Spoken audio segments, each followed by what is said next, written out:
사대교라고 하는 도시가 굉장히 부유했어요. 사실은 그 소아시아에 있던 그 교회들이 세워진 도시들이 대부분 무역의 중심지고 또 산업의 중심지였긴 했지만, 이 사대라고 하는 지역은 한 가지가 더 있었습니다. 금의 생산지였어요. 이 사대에서 유럽 최초의 금화가 만들어질 정도였습니다. 아마 이 사대교회는 이 부유함을 바탕으로 세워졌던 교회였던 것으로 생각이 좀 됩니다.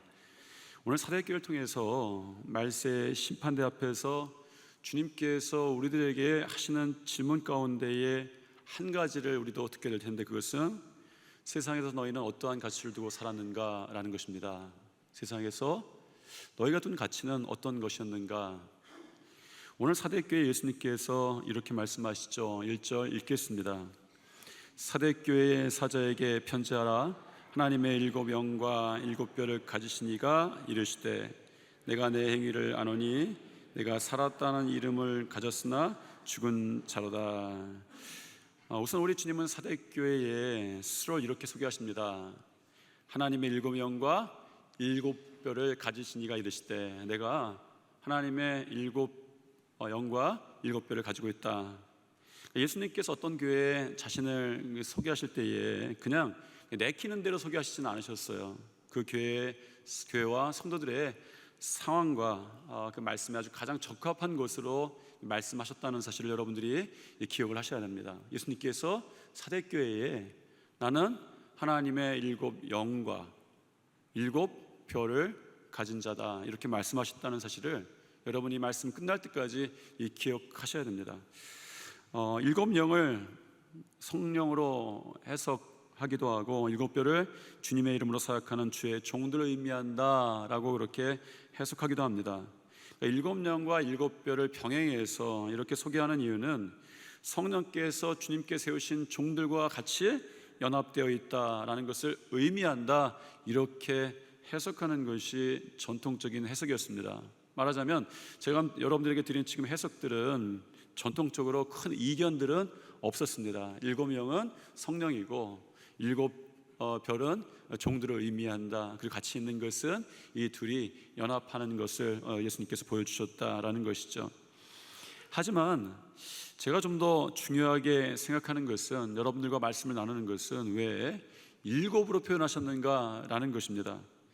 말세에 영이 7개의 어떤 특별한 모습으로 어떤 형태로 나타나는가, 아니면 7 별은 그 당시에 어떤 특별한 7명의 사도들을 의미하는가, 아니면 말세에 7명의 특별한 지도자들, 목회자들이 나타나는가, 우리가 그것을 두고 봐야 되는가, 여러분 이런 데서 의미를 찾아야 되는가. 그러나 이렇게 해석하는 것은 수많은 오류를 만들어냅니다.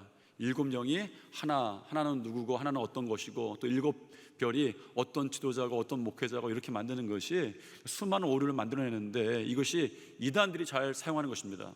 지도자를 세워놓고 여기 7 별이다 만들어 놓고, 여러분들은 거기에 그렇게 중요하게 생각할 필요는 없는 것 같습니다.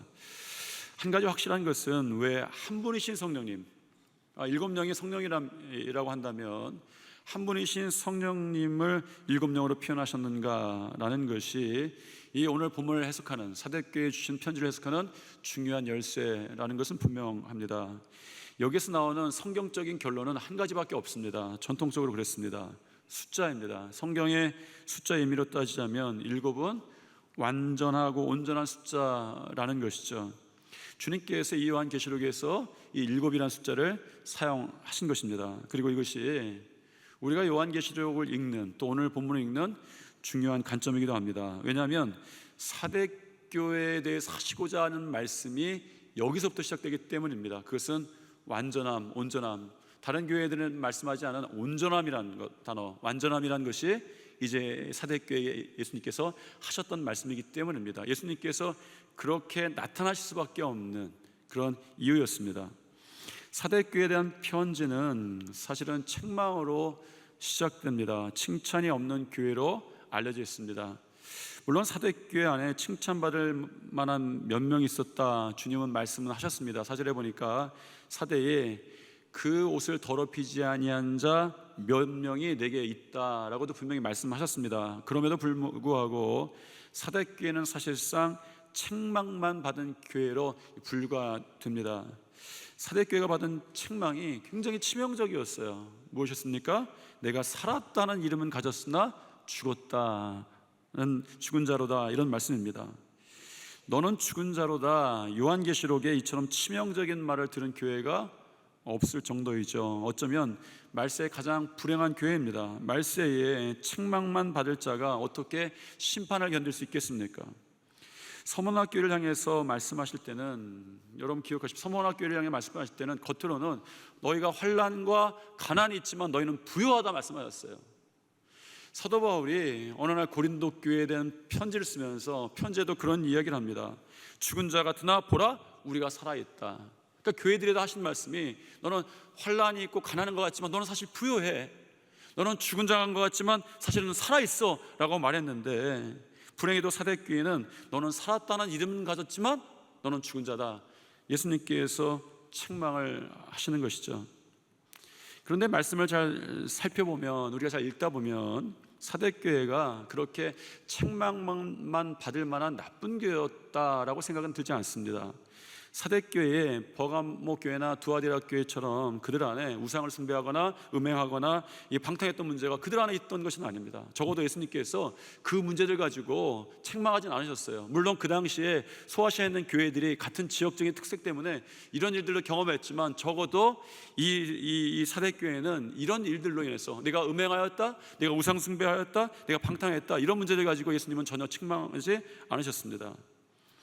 오히려 우리 주님께서 사대교회를 향해서 이렇게 말씀하셨다는 것을 여러분들이 기억하셔야 합니다. 너는 살았다 하는 이름을 가졌다. 어쩌면 사대교회는 오히려 주변으로부터 칭찬받는 교회였던 것 같습니다. 그러니까 살아있다는 이름을 아무나 가질 수 없기 때문이죠. 살았다는 이름을 가진 것이 여러분 결코 나쁜 것이 아닙니다. 혹시 그들이 죽은 자로 책망받기에 사대교회가 살았다는 이름을 가진 것을 우리가 과소평가해서는 안 됩니다.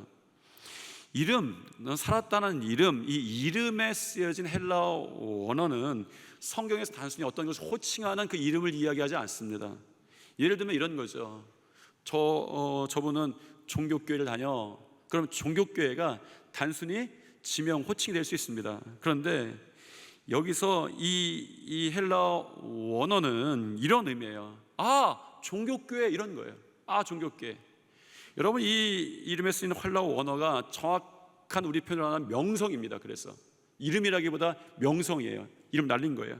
종교교회, 사대교회, 이런 이야기를 듣고 있다는 거예요. 사대교회가 그 주변으로부터 어떤 일이 있었는지 모르겠지만, 주변으로부터, 사람들로부터, 세상으로부터 사대교회, 사대교회, 이런 얘기를 듣고 있었던 교회라는 것입니다. 어디까지 명성이 있었는지는 모르지만 사대교회 명성이 퍼진 것 같아요. 어쩌면 그들의 부유함을 바탕으로 세상에서 아주 여러 가지 좋은 일들, 정말 선한 일들을 했는지 모르겠습니다. 소아시아의 사람들이 이렇게 이야기했을 거예요. 사대교회 살아있네 라는 거예요. 살아있는 명성이죠. 살아있는 사대교회, 살아있네. 이게 참 대단한 것입니다. 전창희 목사 살아있네. 종교교회 살아있네. 왜 여러분, 살아있다니까 좀 기분이 언짢으십니까? 전창희 목사 살아있네. 이 시대에 많은 목회자 중에 우리가 정말 지도자를 찾는데 그 중에서 어려운 시대라고 말합니다. 그런데 전창희 목사를 보면서 사람들이 그러는 거예요. 전창희 목사 살아있네. 이 시대에 많은 교회들이 막 넘어지고 쓰러지는데 힘들다고 말하는데, 누구나 다 힘들다고 말해요. 그런데 종교교회 살아있네, 이러는 것이 이 시대에 얼마나 대단한 일입니까? 사실 소아시아에 있는 교회들이 상황이 다 비슷해요. 그런데 소아시아의 교회들 중에서 사람들이 얘기하는데 사대교회 살아있네 라는 것이 살아있는 그들의 이름이었습니다. 명성이었습니다. 그렇다고 한다면 세상에서 사람들에게 살아있는 이름, 명성을 가졌다 칭찬받는 것이 오늘 본문에서 왜 책망받을 만한 일이었겠습니까?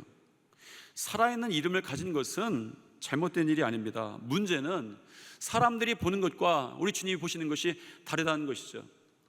그것을 잘 파악했던 사람이 있습니다. 19세기 덴마크의 기독교 철학자이자 신학자였던 쉐런 키에르케고르였습니다. 쉐런 키에르케고르가 우화를 하나 둡니다. 어떤 강도가 커다란 보석상에 이제 침입을 했는데 이상하게도 조사해 보니까 아무것도 없어진 것이 없는 거예요.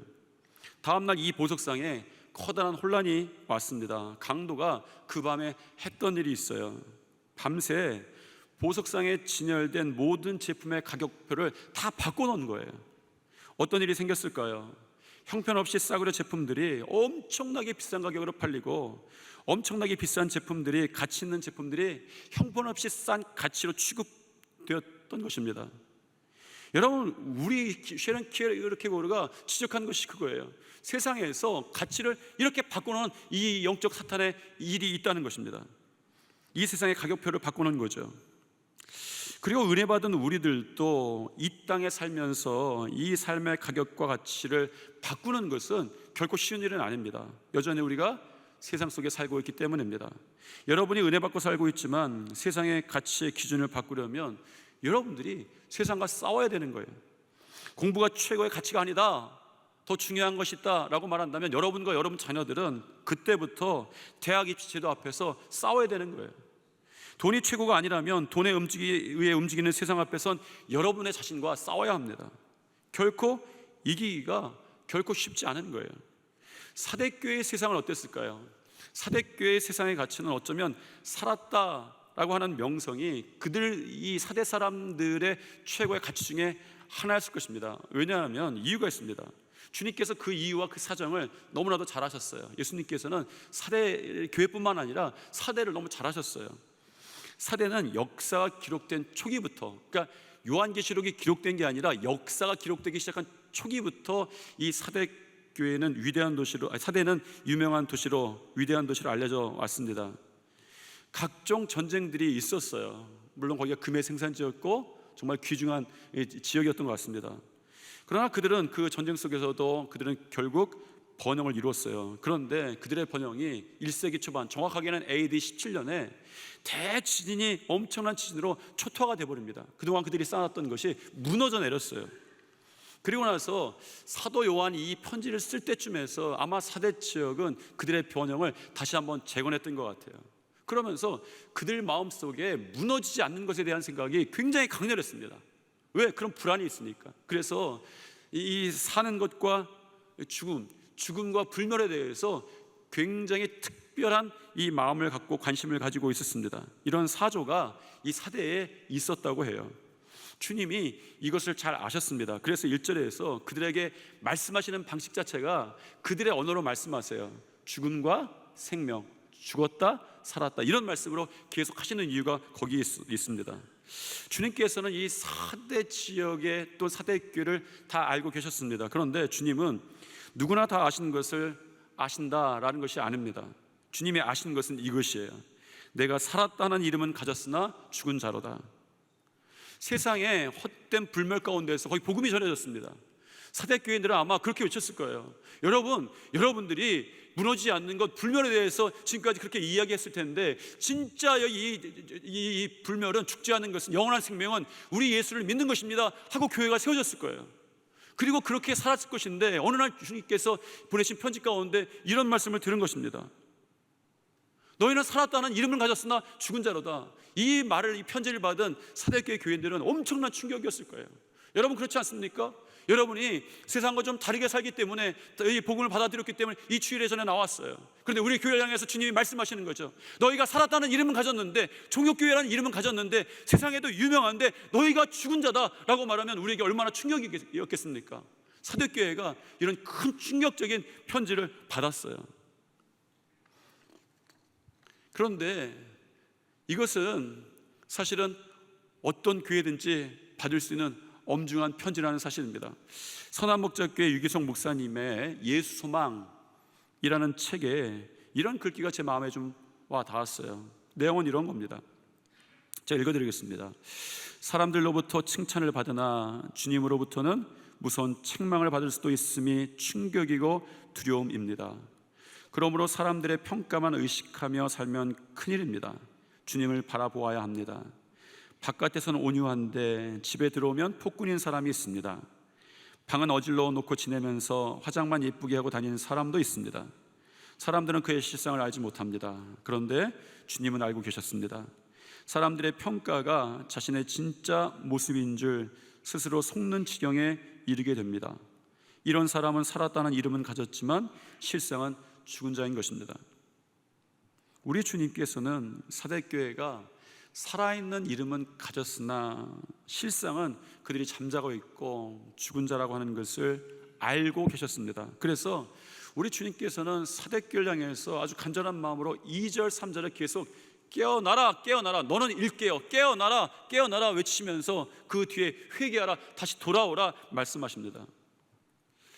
우리 주님께서는 사대교회를 알고 계셨는데 구체적으로 그들의 행위를 아시고 계셨다라고 2절을 보면 우리가 알 수가 있습니다. 2절 읽겠습니다. 너는 일깨어 그 남은 바 죽게 된 것을 굳게 하라. 내 하나님 앞에 내 행위에 온전한 것을 찾지 못하였노니. 주님이 사대교회와 사대교회 성도들을 아셨어요. 주님이 아신 것이 무엇입니까? 너희들의 행위가 온전하지 못했다라는 것이죠. 그들의 행위에 온전하지 못함을 책망하셨습니다. 이제 우리가 알게 되는 것이 있어요. 우리 주님께서 성령을 7개의 영으로 주의 종을 7별로 그리고 그 둘이 연합된 모습으로 나타나 소개한 이유입니다. 이 온전함을 말씀하시기 위해서입니다. 온전한 것, 여기서 온전한 것이라고 말하는데 온전한 것을 찾지 못하였다. 온전한 것에 해당하는 이 헬라어 원어는 원어를 이런 뜻이 있습니다. 이런 뜻이 여러분들이 이 온전하다는 말을 이해하는 데 도움이 좀 될 거예요. 채우다, 충만하다, 충족시키다, 완전하다라는 거예요. 너희의 채운 것이 온전하지 않다라는 것이죠. 너희가 충만하지 않았다, 충족시키지 않았다, 너희가 완전하지 않았다, 이런 뜻입니다. 세번역 성경에 그래서 이 말씀을 이렇게 번역해서 기록하고 있습니다. 깨어나라, 그리고 아직 남아있지만 막 죽어가는 자들 굳건하게 하여라. 나는 내 행위가 나의 하나님 앞에서 완전하다고는 생각하지 않는다. 나는 내 행위가 하나님 앞에서 완전하다고 생각하지 않는다. 저는 우리 주님의 이 말씀을 읽으면서 사대교회의 어리석음이 아니라 나 자신에 대해서 슬픔이 찾아왔어요. 사실입니다. 여러분, 완전하지 못하면 죽은 자라는 주님의 말씀 가운데 슬픔이 찾아오지 않습니까? 여러분 중에 누가 주님 앞에서 완전한 자가 어디 있겠습니까?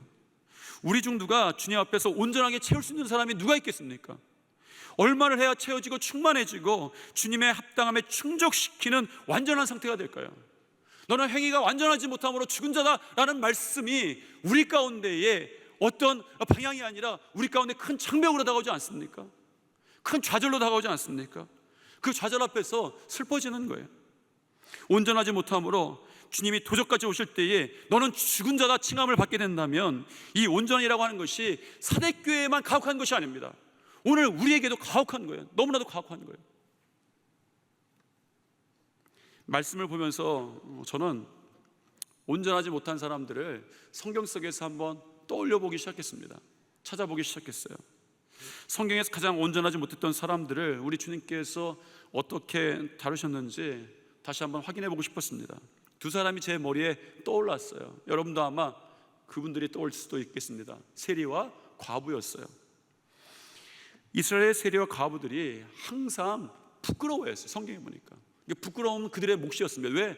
항상 모자랐으니까, 채워지지 못했으니까, 불완전하니까, 사람들 앞에서도 부족했고 하나님 앞에도 부족해서 항상 부끄러워했어요.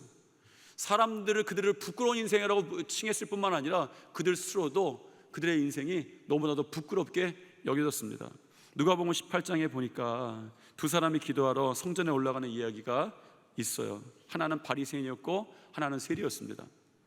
바리새인의 삶은 완전하고 흠이 없었어요. 그래서 그는 기도할 때 자기의 모든 행위를 다 소리로 다 기도해 버렸습니다. 사람들한테 알려줬어요. 나는 이런 것도 있고 이런 것도 일어났고 조금도 부끄러움 없는 삶이었다라고 그는 그렇게 선언해 버렸습니다. 기도를 통해서. 반면에 세리는 기도하러 가면서 성전에 제대로 올라가지도 못하고 멀리 서서 감히 눈을 들어 하늘을 쳐다보지 못했습니다. 다만 가슴을 치면서 이렇게 말했습니다. 하나님이요, 불쌍히 여기소서, 나는 죄인이로소이다 하더니, 이런 거예요. 여러분, 누가 봐도 이 세리는 하나님 앞에 하자마는 사람이고 그것을 그 자신이 너무나도 잘 알았습니다. 그런데 예수님께서 그 이야기가 끝나는 마지막 즈음에 뭐라고 하셨습니까? 저 바리새인이 아니고 이 사람이 의롭다 하심을 받고 그의 집으로 내려갔느니라. 이런 의롭다 하심을 받은 사람은 이 세리였습니다. 의롭다라는 것은 완전하다는 이야기예요. 죄가 씻어져서 완전한 상태를 이야기합니다. 이상하게도 주님은 세리를 의롭게 보셨고 온전하게 보신 거죠. 그 뒤에 누가복음 28장에 또 이런 글이 있습니다. 아마 누가는 자신의 그런 어떤 감정을 느꼈는지도 모르겠습니다. 내가 부족한 사람인데, 내가 그런 사람인데 이런 것들을 느꼈던 것 같아요. 그래서 이런 이야기들 많이 기록해 놨습니다. 누가복음 21장에 보니까 예수님께서 어느 날 성전에서 부자와 과부가 헌금하는 것을 보셨습니다. 예수님이 잘하셨습니까? 못하셨습니까? 예수님이 잘하시진 않으신 것 같아요. 거기에 보면 헌금궤가 있는데 사람들이 와서 헌금하는 것을 그 헌금궤 맞은편에서 보고 계셨어요. 부자는 괜찮습니다. 자기가 많이 드리는 것을 보여주는 건 괜찮습니다. 그런데 문제는요, 과부의 문제였어요. 이스라엘 과부들은 항상 부족하고 어려웠습니다. 누가복음 21장에서 2렙돈을 드린 거예요. 2렙돈을 드리는데, 이것은 누가 안 보이게 드리면 참 좋은 건데 예수님이 마주 보고 계시니까 헌금하면 늘 때 동전의 소리가 2렙돈이니까 땡그랑 땡그랑 얼마 드렸는지 다 드러났을 거예요. 얼마나 부끄럽습니까? 스스로도 이것이 굉장히 작은, 충족시키지 못한 헌금이다 생각했겠죠. 2렙돈은 지금 환율로는, 지난주 환율로는 1563원입니다. 정말 과학적이고 정확하죠? 1563원. 오늘은 어떤지 잘 모르겠습니다. 여러분, 그 당시에도 그랬지만 1563원은 무엇을 하기에도 충족시키지 못하는 그 돈이었어요. 과부의 부끄러움이 과부의 몫이었습니다. 헌금을 드리는 순간. 그런데 주님께서는 이 여인을 그 앞에 세우시고, 사람들 앞에 세우시고 나서 사람들에게 이상한 칭찬을 하셨어요. 1563원을 칭찬하신 것입니다. 그러니까 1563원이 칭찬받을 만한 어떤 돈이라기보다 이 여인을 칭찬하신 거예요. 전부라고 칭찬하셨고 그 헌금의 온전함을 세상에 드러내셨습니다. 세리와 과부, 그들의 삶으로는 온전하지 못했던 것이 분명합니다. 그런데 이상하게도 우리 주님은 자신의 온전하지 못함을 주님 앞에 내어놓고 비통해하는 사람들에게 꼭 의롭다고 칭찬해 주셨고 오히려 온전하다고 세상에 자랑하셨어요. 여러분, 그들은 온전하지 못했지만 그들이 온전케 되었습니다. 왜 그렇습니까? 이 일에 대해서 히브리서 기자는 히브리서 12장에서 우리들에게 이렇게 말씀합니다. 읽겠습니다. 믿음의 주여 또 온전하게 하시는 이인 예수를 바라보자. 믿음의 주여 또 온전하게 하시는 이 예수를 바라보자 라고 이 무리들에게 선포합니다. 주님께 칭찬받는 그 온전함은 주님을 바라보는 자들에게 하시는 주님의 사역이었습니다. 여러분, 사대교회는 온전하지 못했어요. 온전하지 못한 것이 당연합니다. 본질적으로 사대교회라고 하는 이름 자체가 온전치 못한 것을 준비된 교회예요. 사대라고 하는 이름 자체가 남은 것, 남은 자라는 뜻입니다. 부스러기란 뜻이에요. 여러분, 어떻게 부스러기가 온전할 수 있겠습니까? 사대교회가 이 일이 일어났던 일, 사대교회가 이 일을 통해서 말씀할 수밖에 없던, 말씀이 이 진행될 수밖에 없었던 이유가 사대라는 이름 자체에 있는 거예요. 사대, 남은 것, 남은 자들, 부스러기, 이런 뜻입니다. 4절에 봐도 이런 이야기가 있죠. 그러나 사대에 그것을 더럽히지 아니한 자 몇 명이, 남은 자 몇 명이 있어.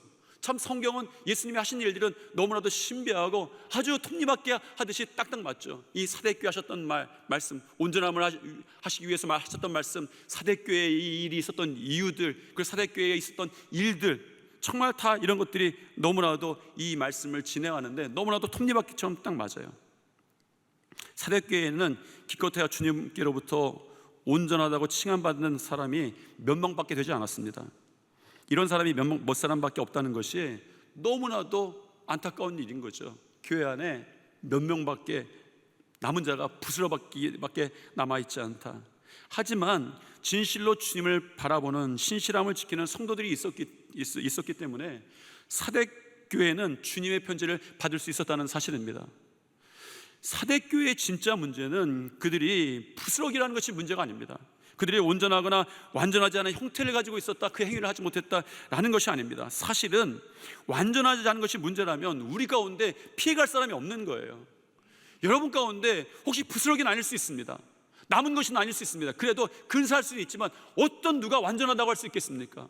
여러분의 삶이 완전합니까? 신앙이 완전합니까? 예수님께 드리는 예배가 완전합니까? 기도가 완전합니까? 여러분 예수님께 드리는 시간에 무엇이 완전합니까? 완전함을 주장할 사람이 아무도 없다는 것이죠. 주님이 책망하신 것은 2절 말씀을 해석해보면 좀 더 분명해집니다. 내 행위가 온전한 것이 하나도 없다라는 말씀은 내 행위가 하나도 충족되지 않았다, 하나도 채우지 않았다라는 말씀입니다. 온전하다라고 하는 헬라 원어 자체가 잔과 그릇의 이미지에서 시작됐어요. 잔과 그릇이 있습니다. 옛날 사람들은 잔과 그릇의 온전함을, 이 잔과 그릇이 채워지는 데서부터 채우는 거예요. 온전하다는 뜻이 그것입니다. 채우다라는 뜻이 있는 거예요. 내 행위를 안다, 내가 살았다 하는 이름을 가졌으나 죽은 자다, 그래서 온전하지 못하다고 하는 것은 잔 그릇 따위가 비어있는 거예요.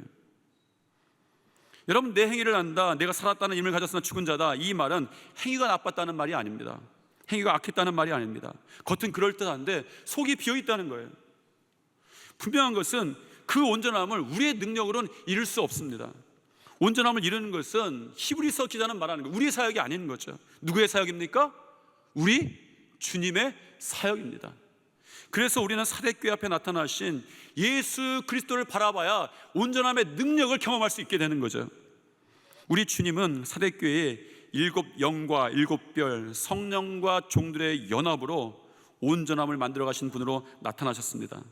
여러분의 온전함은 주님을 바라볼 때에 우리 주님께서 성령을 통해서 하시는 일이십니다. 오늘 사대교회를 보면서 같이 묵상하게 된 말씀이 있어요. 사무엘서입니다. 요즘에 우리가 사무엘서를 읽고 있죠. 새벽기도마다 사무엘서를 계속 읽고 있습니다. 사무엘서를 지배하는 인물들 중에 사울과 다윗이 있어요. 1대 왕과 2대 왕입니다. 다윗의 인생의 분기점이 어디였을까요? 다윗이 골리앗을 물리친 때부터 세상에서 그는 다른 인생을 살았어요. 맞습니까? 아닙니다. 이 결론은 잘못된 결론이에요. 사무엘상에서 사울에게도 다윗에게도 가장 중요한 포인트는 16장 13절 14절 말씀입니다. 읽겠습니다. 사무엘이 기름 뿔병을 가져다가 그의 형제 중에서 그에게 부었더니 이날 이후로 다윗이 여호와의 영에게 크게 감동되니라. 사무엘이 떠나서 라마로 가니라. 여호와의 영이 사울에게서 떠나고 여호와께서 부리시는 악령이 그를 번뇌하게 한지라. 여기가 다윗과 사울의 인생의 분기점입니다. 사울은 용감 무쌍했어요. 보이는 적들이 어떠하든지 강하든지 많든지 나가서 싸웠고 이겼습니다. 그런데 사울이 적을 보고 대단하다 생각하며 두려워했고 겁쟁이가 되던 때가 있습니다. 그때가 여호와의 영이 떠났을 때였어요. 반면에 세상에 벌벌 떨 때에 골리앗 앞에서도 태어나던 사람이 있었습니다. 평화라는 사람이 있죠. 다윗입니다. 다윗은 세상이 보기에 온전하지 못한 자입니다. 부스럭입니다. 하자가 많습니다. 그래서 그 당시에 국난이 있어서 학도병까지 끌어들여야 되는 상황에 아무도 전쟁에 끼워주지 않습니다. 까불지 말라고 혼만 냅니다. 그에게 하나님의 영이 임합니다. 하나님의 영이 그 안에 임하고 채워지니 그가 보는 세상에 대한 가치와 가격이 바뀌기 시작합니다. 세상에서는 대단하게 쳐주던 것이 그에게는 별것 아닌 것처럼 보입니다. 골리앗의 명성이 그에게는 밥처럼 보이죠. 다윗이 답답해졌습니다. 별로 대단하지 않은 것에 사람들이 쫓겨다니는 거예요. 세상은 군사력, 경제력, 평판을 두려워합니다. 그런데 하나님의 영이 채워진 성도는 하나님 외에는 두려워하지 않습니다. 많은 영혼의 울림을 준 기독교의 작가죠. 필립 얀시, 그의 책 아무도 말해주지 않았던 것들, 이란 책에 나오는 한 이야기입니다. 거기에 보면 한 이야기가 나오는데 바닷속에 좌초가 된 핵 잠수함 이야기가 나옵니다. 트레셔라고 하는 그 잠수함입니다. 이 핵 잠수함이 얼마나 대단했겠습니까? 이 잠수함을 건조할 때부터 북극의 얼음을 완전히 부술 만큼 강하게 건조하자라고 해서 건조된 이 핵 잠수함이 이 트레셔라고 하는 핵 잠수함이었습니다. 핵 잠수함이 바닷속을 들어갔습니다. 그리고 나서 수압을 무시하고 바닷속을 깊게 내려갔습니다.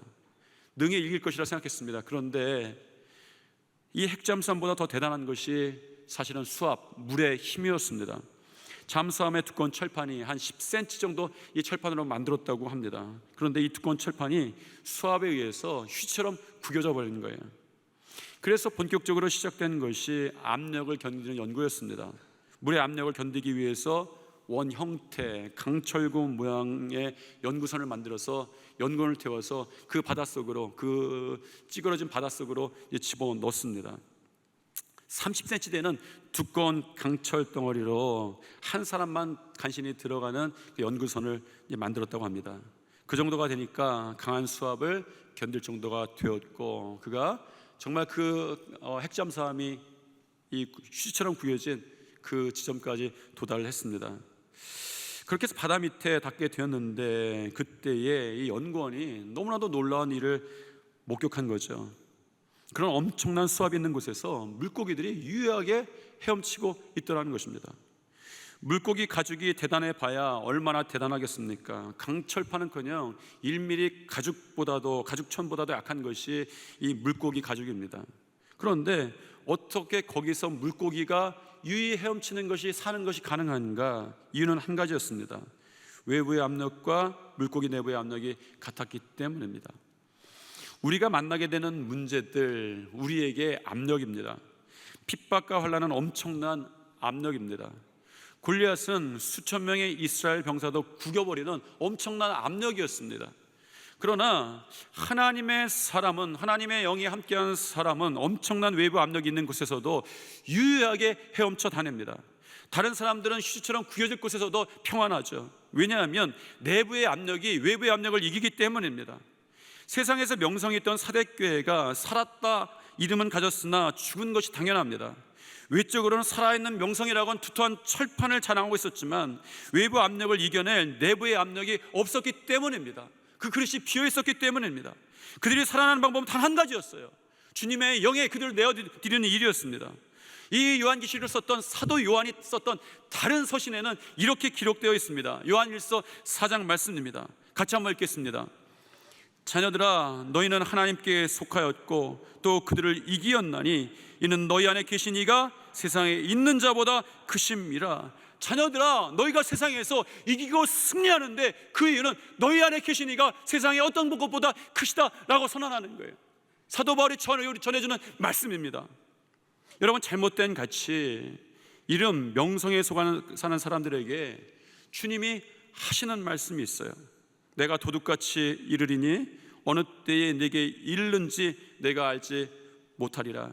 세상에서 살았다는 이름을 가졌으나 주님께서 죽었다라고 말씀하신 이 사도교회의 성도들이 그 당시 어떤 큰 고난을 받았다는가 고통을 당했던 것은 아닌 것 같습니다. 그러나 그들에게 불행했던 것이 있습니다. 주님께서 도둑같이 임하신 것이죠. 주님께서는 우리의 모든 행위를 아십니다. 우리를 아시는 것이죠. 우리가 교회에 다니지만 우리의 행위 가운데에 어떤 것에 가치를 두고 사는지 우리 주님은 너무나도 아셨습니다. 우리는 살아있는 이름을 가진 교회도 되어야 하지만 정말 중요한 것은 주님이 이루시고자 하는 그 온전함이 우리 가운데 이루어져야 합니다.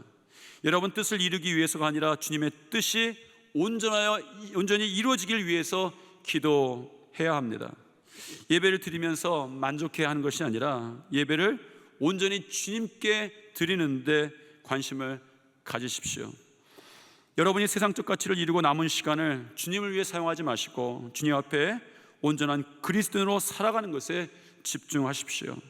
살았다 이름만 가진 종교인이 되는 것이 아니라 주님 앞에 서신 그리스도인이 되십시오. 그리고 이 일은 주님을 바라보는 자들에게 일어난다는 사실을 잊지 마십시오. 온전한 자들은 주님과 함께 다닙니다. 왜냐하면 합당하기 때문입니다. 4절 말씀 읽겠습니다. 그러나 사대에 그 옷을 더럽히지 아니한 자 몇 명이 내게 있어 흰 옷을 입고 나와 함께 다니리니 그들은 합당한 자인 연고라. 그리고 우리 주님은 우리가 끝까지 세상에서 지지 말고 이기라 라고 말씀하십니다. 사대교회를 향한 주님의 마지막 말씀입니다. 5절인데 같이 읽겠습니다. 이기는 자는 이와 같이 흰옷을 입을 것이요 내가 그 이름을 생명책에서 결코 지우지 아니하고 그 이름을 내 아버지 앞과 그의 천사들 앞에서 신하리라. 오늘 우리 교회에게 주님은 사대교회 하신 말씀처럼 여전히 말씀하십니다. 세상에 명성을 둘러싸고 있는 인생이 되는 것이 아니라, 세상의 헛된 가치를 둘러싸고 있는 인생이 아니라 주님께서 이루시는 온전함을 경험함으로 세상에서 이기고 승리하는 자가 되라 말씀하시는 것이죠. 여러분에게 어떠한 일들이 있을지 모르겠습니다. 어떤 분들은 문제가 압력이 되기도 하고 고난이 압력이 되기도 하지만 우리 주님께서 여러분 안에 내주하실 때에 여러분은 능히 그것들을 이길 힘을 얻게 되실 줄 믿습니다. 우리 한번 주의 분들과 한번 인사하겠습니다. 주님이 이루시는 온전함이 이기게 합니다. 제가 손을 안 들고 하니까 손 안 들고 이렇게 손 이렇게 흔들면서 하는 거잖아요, 그죠? 한 번 더 인사하겠습니다. 주위 분들한테 손 한번 흔들면서 주님이 이루시는 온전함이 이기게 합니다. 여러분, 그래서 세상에서 또한 신앙에서 이기는 교회로 성도로 사용되시기를 축원합니다. 기도하겠습니다. 사랑과 은혜가 충만하신 하나님, 우리는 부스러기 같고 부족하지만 주님께서 함께 하시고 내주하시고 성령께서 도와주실 때에 세상의 모든 압력을 이길 귀한 힘을 얻을 줄 믿습니다. 우리 성도 가운데 이 시간 세상의 헛된 가치를 쫓아가는 것이 아니라, 그것을 소중하게 생각하는 것이 아니라 주님이 이루시는 온전함을 소중하게 여기는 우리 성도들 되게 도와 주시옵소서. 예수님 이름으로 기도드립니다. 아멘.